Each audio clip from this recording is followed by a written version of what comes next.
Joe, I don't know if there's a better way to start my night than by listening to Richard Marx. I can't think of a better way myself, personally. I can. I mean, he's the total package when it comes to the '80s. The mullet, not even the mullet. It's the amount of joy that he brought me from his mullet. He's the standard bearer as far as really 80s mullets are He concerned. is to '80s mullets what Ryback is to selling. We're starting. So now we ended the last podcast on a Ryback, We're and now gonna- you're starting this podcast on a Ryback. I want to bring Ryback around full circle. Is it gonna be like this all day? I don't know, Joe. Is it? I can't even. Let's Too sweet the breakup, huh? Let's- Classic. let's make that the last Ryback reference of my lifetime. If we can. Okay, I'll give it about 6 minutes. Episode 2, the all-night long Ep wrestling 2. podcast. Ep 2. The Enforcer, the Stallion, we're back. There were a couple of complaints about our last podcast. You heard them. Complaints? I heard them. From very trusted sources.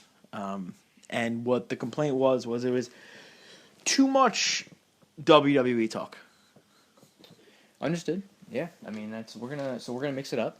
I think that's the right thing to do. Yeah, so we're going to start off by talking about WWE. Suck it. I'm just kidding. Let's just touch on it real quick. Yeah, absolutely.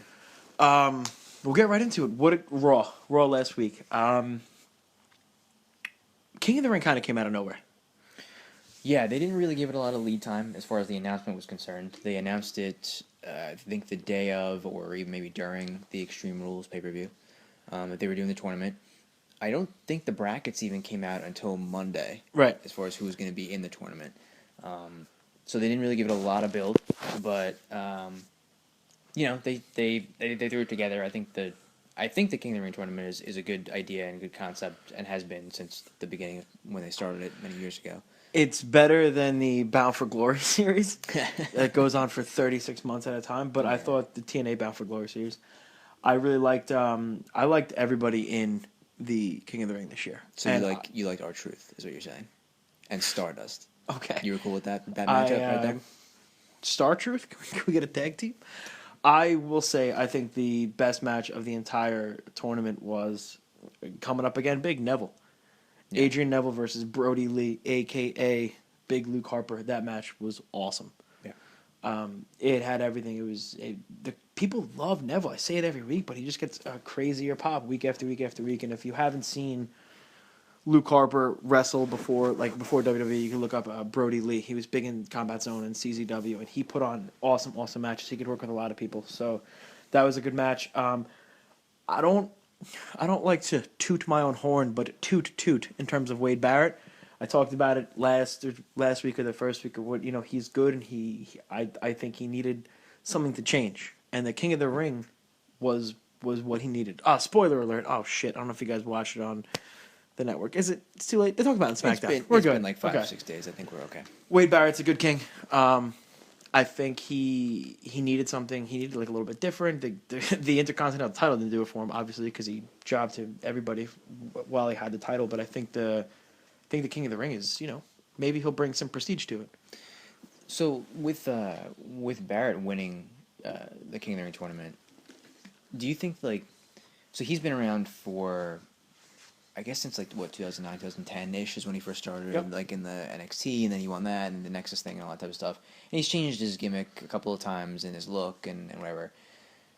So sometimes I feel like with guys like him, and this is really, I don't think, much fault of his own, but they've always, Typecasted a little bit? well, I was going to say they sort of fluctuate with his push, right? So he started out and they pushed him pretty hard, pretty quick, right? He got to the main event, he was feuding with Cena right away in 2010. The Nexus thing kind of took off really quick. And then he kind of maybe got a little bit lost in the shuffle. He got hurt a couple of times. He comes back. Right before WrestleMania, he was supposed to have a big match. Yeah, there was some rumors he was going to win a Money in the Bank match, and then he got hurt, and he couldn't. So then he wins the Intercontinental title multiple times, obviously. And then he gets 2 over. Yeah, they give him the Bad News Barrett gimmick. That kind of gets over after a little while. They kind of cut aspects of it out, like we were talking about last week, where he doesn't get to do the promos anymore. Now he's just wrestling. He lost a ton of matches going into WrestleMania. And I'm okay with him just wrestling because he's a good wrestler. Yeah, so, he's good. So I guess I just wonder, do you think the fans get burnt out on some guys with like the constant like start and stop. Like I like Wade Barrett, and I think he's a good wrestler. Like he's a good talker. Like he's he's very solid. But like at this point, I'm kind of just like numb to some of the things that happen. Yeah, I agree with you 100%. He's got the Dolph Ziggler syndrome. Yeah, where exactly. he's push mid card. I think he's a good wrestler. I'm happy he's wrestling longer matches. He had a good match with Cena a couple weeks back. Am I right? Did I make that up? Yeah, no, I think he did. No, he did. I think he did. I don't think he. I don't know. He might. Maybe him and Sheamus. I know they were kind of teasing maybe a little Sheamus Wade Barrett thing. That would be cool. I'm also very glad he doesn't use the Wasteland as his finish anymore because that's atrocious. And not for nothing, what is the elbow called? The bullhammer. The bullhammer. Yeah. The bullhammer. Paused on our TV right now in case anybody wondering is PWG's Black Cole's son. Chris Hero's on my TV right now, so I cannot, in good conscience, say the bullhammer is a good elbow when I have Chris Hero on my television. It's so tough to compare. it really is tough to compare. Elbow and elbow and elbow and knockout for the. I think rumor has it I'm getting a Chris Hero shirt. I don't know if you know that. Are you? Yeah, I'm getting a Chris Hero shirt for the Evolve event. Right. We'll get. You know what? We're gonna touch on that. We'll go back to WWE real quick. I actually somebody yelled at me for saying that last time because they want more. They want more stories, and I promise this podcast will have more fun, not just WWE. But the King of the Ring, I thought was good, and we'll see what Barrett does. Maybe he does a program with Sheamus or whatnot. Real quick, just quick thoughts. Give me more from Raw. What else did you like? What else didn't you like?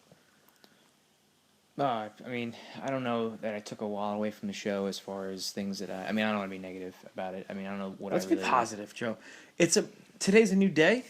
I didn't even mean that. That's funny. You know what I don't like? The New Day, the way they beat Kid with this. You know when that was cool? When Bobby Heenan and Rick Rude beat the Ultimate Warrior with that. What was that? Summer? No, that was Royal Rumble 1989? What with the when Warrior was going to suplex Rude in the ring. In the leg, WrestleMania 5. WrestleMania 5. This is why I keep Joe around WrestlePedia. That's all He I is got. the muscle and the good looks and That's all I got. just the beard. No, that's true. Not, it's all true. You guys haven't seen his arms. It looks like he's carrying bowling balls.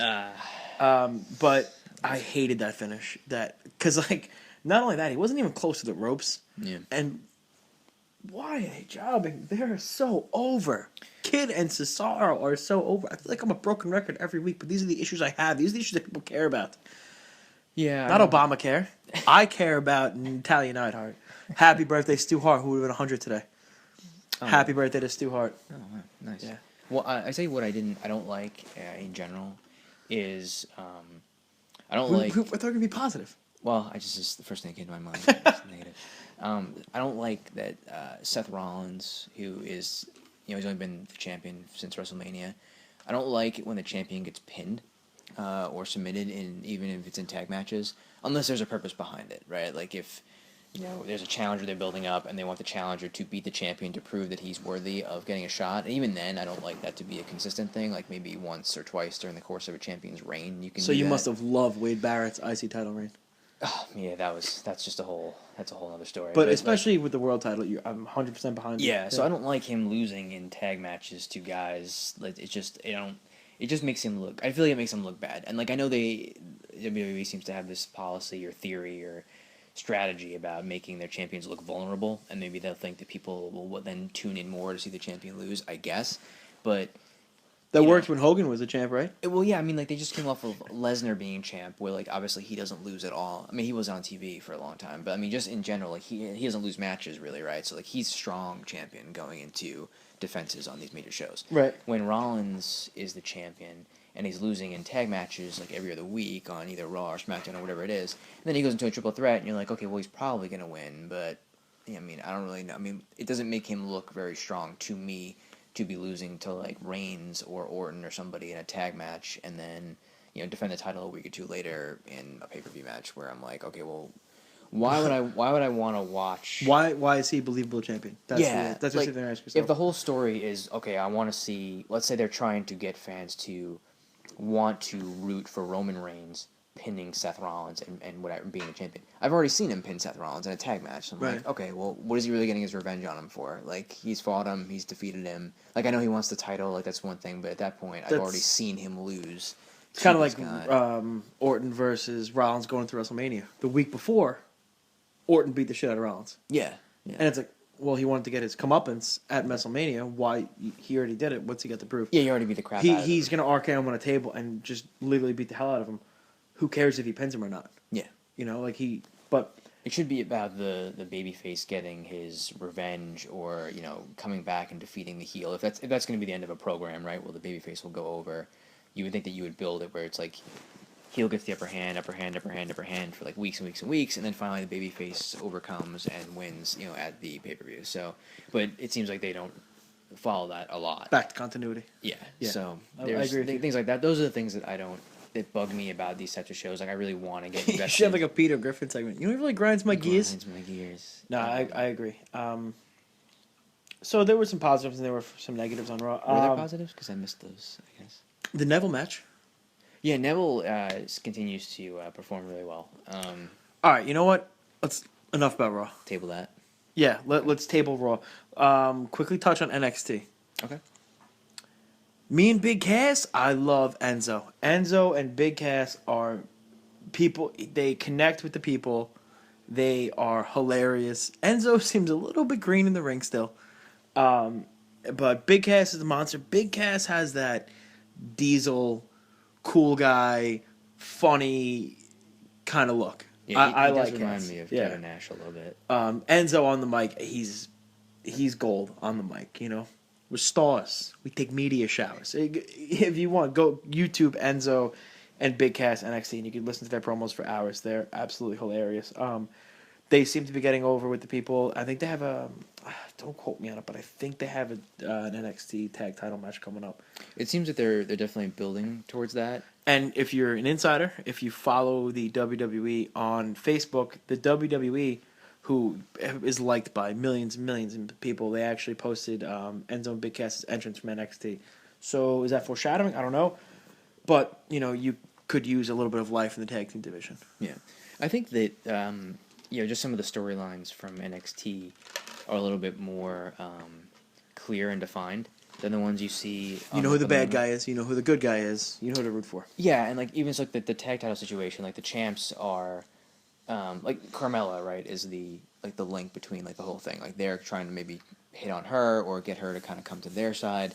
Enzo and Cass they brought her in, so she's with them. She's always been a dick to Enzo. It's really kind of bothered me. Yeah, so I think that's the thing, right? They built it up in such a way where the viewer now watches these things and they see it building up over time, where there's a little bit of friction maybe between her and Enzo. Building a storyline? Yeah, so now so they're having their special, I think, on May 20th in this month. Is the next Takeover special for NXT. You started thinking, okay, is this going to be the show where they're going to get a tag title shot? Is she going to turn on them, and join the champs, and that's going to screw them out of their tag title shot, and then maybe a couple months later they do another one, they actually win the titles or something like that. Right. But that's the story going in. So you're thinking, okay, that might happen. Will it not happen? So that's a good. That's why you tune in for that. Yeah, to me that's a storyline. I'd be remiss if we didn't talk about Fight Steen Fight, Kill Steen Kill, Kevin Steen. He had the program with Alex Riley. I didn't hate it. Say it to my face. First of all, Alex Riley's theme song is the best. I love it. He's full of a lot of rage, bro. Rage Riley, rage, rage Riley, rage. I'm a big fan of someone from Chant. So, Alex Riley, not for nothing, is in insane shape. That dude he's been commentating for 2 years. He's been out of the ring now. 2 years, 3 years. It's been a while. Yeah. He's been getting gains every day, all day, in his absence. He has been actively on the I didn't hate it. It's something different, and this week it was they had the rematch. Owens Steen. I think Owens has been he's just been killing it down there in general. I mean, What did you say when they had the NXT from the Arnold Classic when he ran around the ring? Oh yeah, there was Little things. Pay attention. Yeah, Listen to they were on the road for the Arnold Classic thing. I think it was in Ohio, and Owens had a match against Alex Riley. Yep. And it was the first one. Yeah. Yeah, it was nothing. I mean, the match itself was good. It was fine. It wasn't anything special. I mean, generally it was Steen was relatively dominant throughout most of it, and he ended up As he winning. should be. As he Yeah. should be. And then at that point, they were building towards the match between Owens and Finn Balor for the NXT title. Right. So after the match was over, I think Owens was going to powerbomb Riley on the ring apron as kind of his thing, and Finn Balor came out and attacked Owens to try to save Riley from the attack. So there was like a spot where they were battling. I think they were in the ring. Like Owens, got knocked out of the ring, whatever, and kind of like took his belt and ran up the ramp. Right. But as he was walking up the ramp, Riley was still on the ground on the outside in pain, and Owens like just stomped him and kept walking. It was like a total like heel, such kind a of dick jerk move. Yeah. yeah. Like you just see, like, man, that guy's probably a dick. You know, and But, that's little things like that are kind of what make you appreciate the character and like what he's doing with it. I Like, agree. He's just very. They're He's good. very You know, I know you're not a big Triple H guy, but you know, Triple H in NXT, you have a lot more freedom. I feel like to be yourself. And this week we saw Sami Zayn. Excuse me. We saw Sami Zayn and Steen continue their feud, which I'm sure is going to build to a match between them. At I think Takeover. the segment that I saw was so Owens and Zayn wanted to fight each other. They were trying to get William Regal to make the match, and then he agreed to make the match. But Owens didn't want to put the title on the line. And then they kind of like went back and forth, and Zayn sort of goaded him into, okay, well, you really want the match? I fight for a prize, like the same thing that Owens was doing to him when he first showed up. And I believe they made the match for the NXT Championship at the next Takeover special. So eventually Owens agreed to it. So they built it out really well. Obviously, those guys have a really long history they're building off of. So. And they're just gold in the ring with each other. You know, if you get a chance, you could go to Ring of Honor's YouTube page, and they have the Throwback Thursdays, and they have so many good matches on there. The Ladder War, I think, was one that I posted. There's a lot more to that. Even if you want to watch the NXT one, I think that was from the February special. That one was really, really good. The one where Owens took the title off of him. That was very, very Brock Lesnar-esque match to me. Yes. They were playing up the injury angle with Generico. Forgive me. I'm gonna call Sami Zayn by El Generico. I'm gonna call Kevin Steen by Kevin Owens, and vice versa. So just please bear with me. But I think that match would show, like, from when I watched it, I think I watched it maybe twice, and you can see like maybe it's just because of the crowd at Full Sail University where they do these shows, because I mean it's probably the same. Speaking of Full Sail, give me a second. I was in Florida. Remember this? I was in Florida. I was staying in Orlando. I did not know I was 15 minutes from Full Sail University, and there was an NXT going on that night, and I sucked, and I missed it. And the next night, NXT posted a thing like, "Oh, tonight, so and so," and I tweeted NXT. You know, kudos to NXT for getting back to me. And like, yeah, there's another one tonight. I was like, sweet. Get to Full Sail, drive down traffic in Orlando. It sucks. It's one lane. Took me like a half hour to get there. Finally get there. I pulled up to the university. I was like, man, this place is dead. I'm gonna get good seats. Little did I know, Joe, that NXT also is in Tampa, and I was at Full Sail, which is in close to Orlando. So I sat in an empty basketball arena and watched NXT on my cell phone. No, that didn't happen. But I went to I think I went to Miller's afterwards and just sat there. So it seemed like the proper course of action. I was so devastated that I was an idiot because they actually tweeted me and they said Tampa, and all I saw was NXT, and I'm starting in 15 minutes. So the excitement was there. I mean, I think that was. I texted you. I was like, I'm going to the show, and yeah, boy, did I have egg on my face. What an idiot. Next time. You'll get him next time, pal. Next time. Yeah. You know what? I'm not going to get him next time. You know what I am going to do? On June 19th, Joe? Do you know what we're going to do?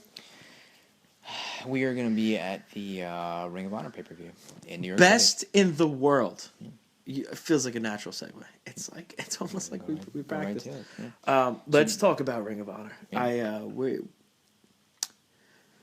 I guess I'll catch people up. The KRD, the Knights of the Rising Dawn, I believe. Yep. Ring of Honor has been building an angle where they had 2 guys to 3 guys in red masks, cutting promos, standing ringside during title matches, and they even interfered in the main event of the last pay-per-view. Correct? Yes, Yeah. the 13th anniversary show. Yeah, they interfered in the main event, and they did all the Kingdom's maneuvers. And the Kingdom, people assumed there was a Kingdom, and I was like, better not be the Kingdom. It's gonna be the worst, reveal ever. This week, unfortunately, I don't on Ring of Honor TV. It happened maybe a month ago or so. Yeah, it was at a taping in San Antonio that they was tape for weeks TV. ahead of time. And Joe, I'm not even ready to talk You're still about not. it. You're still not emotionally over it. Yeah? I'm listening to the best of Richard Marx. I'm not emotionally. I've watched High Fidelity 3 times today. I'm not over it, Joe. I should have known better to let you go. Sorry. Tell them what happened. Tell the people. So the Ring of Honor World Tag Team Champions for a very long, I think probably for the last year or so. The 664 days Bobby Fish said in total. The 2-man smash machine, the 2-man champ machine, the best team on God's green. So Red Dragon, who was Bobby Fish and Kyle O'Reilly, have been the Ring of Honor World Tag Team Champions. They were in their third reign for close to a year. I think they won the titles last May of 2014 at War of the Worlds off the Young Bucks, and they've had them for just about a year. They had a match with The Addiction, Christopher Daniels and Frankie Kazarian, taped for television.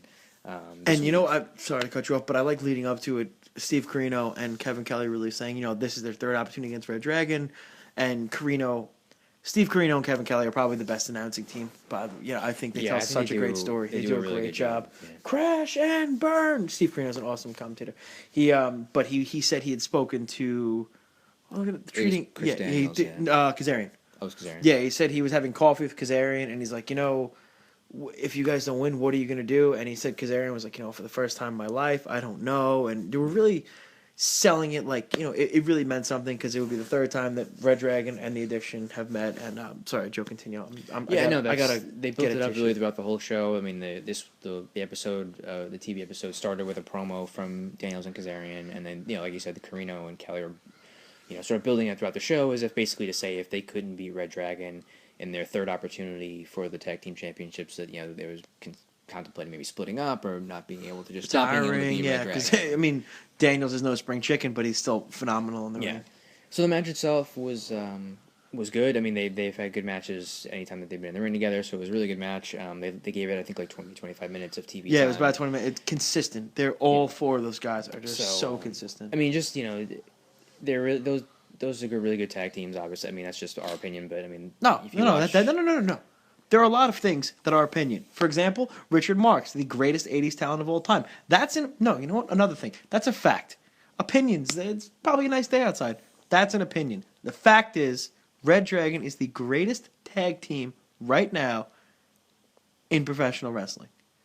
The fact is, Richard Marx has given more to us than Spike Lee. I only know that because I was watching a Spike Lee movie before, and it was So you're saying, just so we can clarify for the people that are listening to this podcast, that Red Dragon is a better tag team than Los Matadors. Is that what you're saying? I just want to make sure that we're on the same this is page with all this. This is like picking between children. I don't know. No, yes, I'm saying that. Okay. Jesus Christ. Just want to make sure. Yeah. And the Usos, too? Well, I don't know.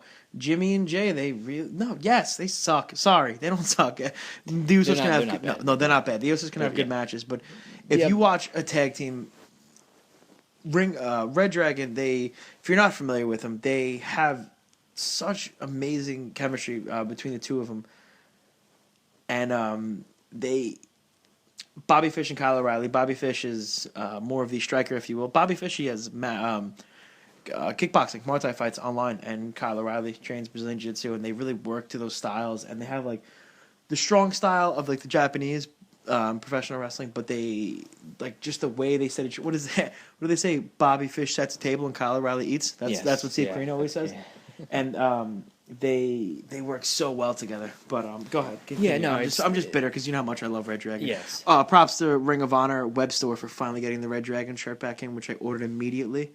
And that propelled me in my workout this week. I wore it 3 days in a row. No reason not to wear it. No reason not to. They asked me if I wash it. No, I didn't wash it. No need. Would I wash? Do I wash trophies? Do I wash greatness off me? No, I don't. I absorb the greatness, Joe. So yes, I mean they're a team where like if anyone's watched like some tag team wrestling back from like the 80s or early 90s. Or whatever I know where you're gonna go. I mean, you know, but I'm gonna finish your sentence. Minnesota Wrecking Crew. Yeah. Ole Anderson, Arn Anderson, Gene like Anderson, Brainbuster, stuff like that, where like just to have like the nuances of tag team wrestling that you don't see a lot in, you know, kind of today's modern stuff in WWE or even I guess TNA at this point. I really don't even know, but yeah. Is it Impact now? I forget the name. I couldn't. I don't. Who cares? Who cares? So like that, they're a really good tactical, technical wrestling team. But so the match goes on, and the end of it was one of the KRD members came out solo in the mask, and ended up super kicking. I think it was Kyle O'Reilly. Kyle O'Reilly. Bobby Fish is just on the tope to Kazarian. Yeah. Right. So Bobby Fish on the outside. He ends up super kicking Kyle O'Reilly, and the Addiction hit their finisher in the middle Celebrity of the ring. Rehab is the name of the finisher. Yeah. And then ended up winning the titles, right off of that. So it was pretty. It was huge. Pretty stunning. Yeah, I think as far as surprise factor goes, just because you didn't really know, like even us discussing it, like in time leading up to it, didn't really know, like who was going to defeat Red Dragon for the tag team titles. We talked about that a lot too. We thought it might be the Young Bucks or either Roppongi Vice, who. Yeah, War Machine, who's kind of they're getting a lot of push behind him in Ring of Honor right now. So they ended up winning the titles. It was pretty surprising. I think the reaction from the crowd and the announcers kind of sold that as well. Do you remember the morning that you read the spoilers a couple weeks ago? Yeah. Remember how you text me? Yeah. You're like, listen, I'm going to ruin your day immediately. I think. Yeah, it was like 8:15 in the morning, and I get a text from Joe that I'm going to ruin your day, and he did. True. I had to do it. I figured it was best if it came from me. I didn't know. Yeah. I should find out anywhere else, but you should do that from now on. Whenever you have bad news, you should send me a Richard Marx song, like "Should Have Known Better," and then the bad news. And then Richard Marx's classic "Endless Summer Nights" at the end. Right. So it's like a bad news sandwich, but it starts and ends with Richard Marx. Right. So I just wrote that down. I took that note. Yeah, I saw that. I thought you were tweeting, but actually jotting notes. All right. So they win the tag titles. The lone KRD member that had interfered was still at ringside. Bobby Fish grabbed him, brought him into the ring, and unmasked him. At this point. No one really knew. Everyone was kind of just watching, right? So the Addiction was watching. O'Reilly was down.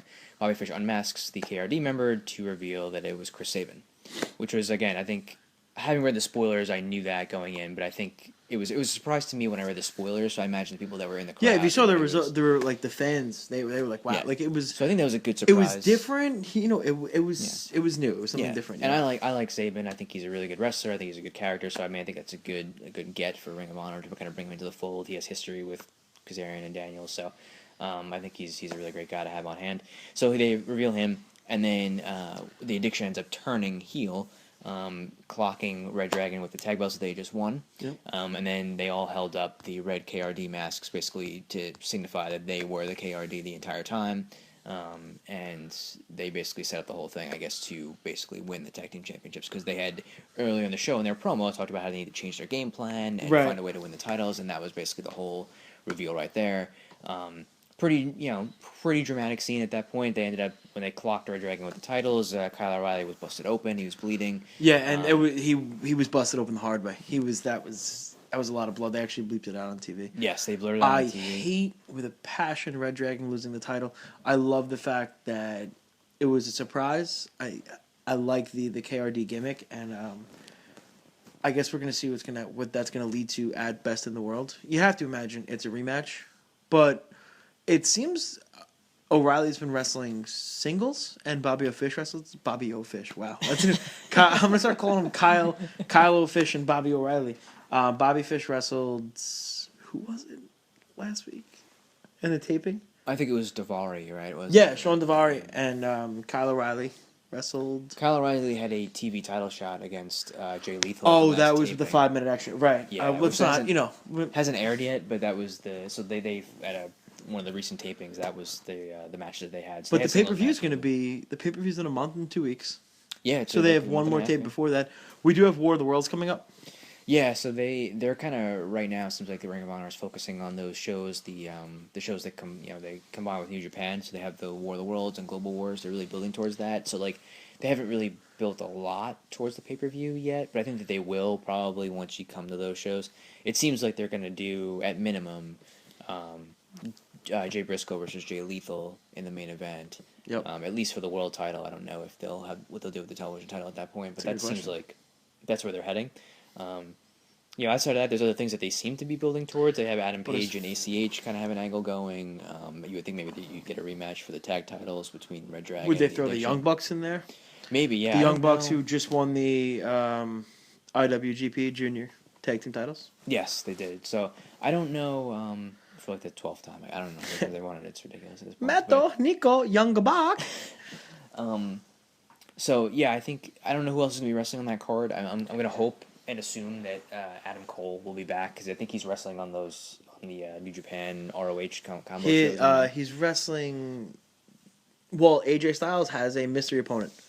oh right, okay. Yeah, Everybody's so- kind of assuming it's going to be Adam Cole, but I'm not sure if he's going to be 100% to go. I think they're doing are they doing like a Kingdom versus Bullet Yep, Club Kingdom or versus something? Bullet Club, which is going to Yeah. be awesome. So AJ Styles and the Young Bucks versus the Kingdom, Adam Cole, Michael Bennett, Matt Taven. Matt Taven, yeah. Matt So the Ring of Honor had announced like a few names for their Best in the World show in June, and I believe Cole and AJ Styles were both listed on that preview, but I don't know. I just had an idea. Bear with me. I'm just spitballing right here. The Addiction versus Red Dragon versus Candice and Joey versus the world's cutest tag team. What do you think? I mean, I wouldn't be opposed to that at all. I don't know if Ring of Honor, what their relationship is with Joey Ryan and Candice. There's only one way to find out. Yeah.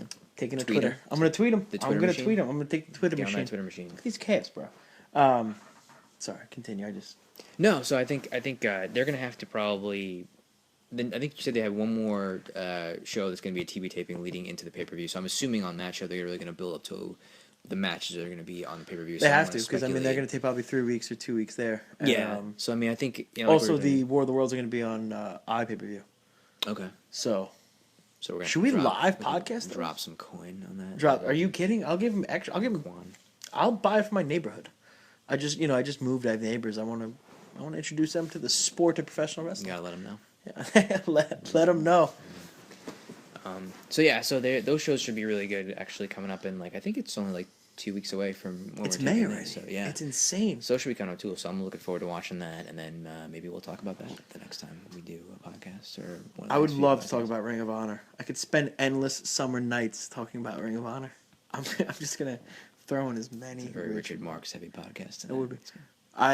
Richard Marx and Third Eye Blind. I feel like they really power me through my workouts. Mm-hmm. But as far quickly, you bought a couple tickets the other day. Yes, yeah. So there's a Evolve Pro Wrestling, which I think is now partnered with Dragon Gate Wrestling as well. Which Gabe Sapolsky runs. Right. Yeah, so they run some shows, different parts of the country. They came out to New York or Long Island, which is where we're located, back about 2 months ago. We went to a show there in Deer Freezing Park. balls. Yeah, it was chilly. It was a chilly night. But it was a really good show. We saw a lot of guys The on opening, there. Biff Busick is in the opening match. Oh no, I'm sorry. Team Tremendous. Team Tremendous, Biff Busick was on the show. Chris Hero fought Drew Gulak on that show. Gulak was. Roderick Strong and Drew Galloway fought in a cage match on that show. I think Drew Galloway's in TNA.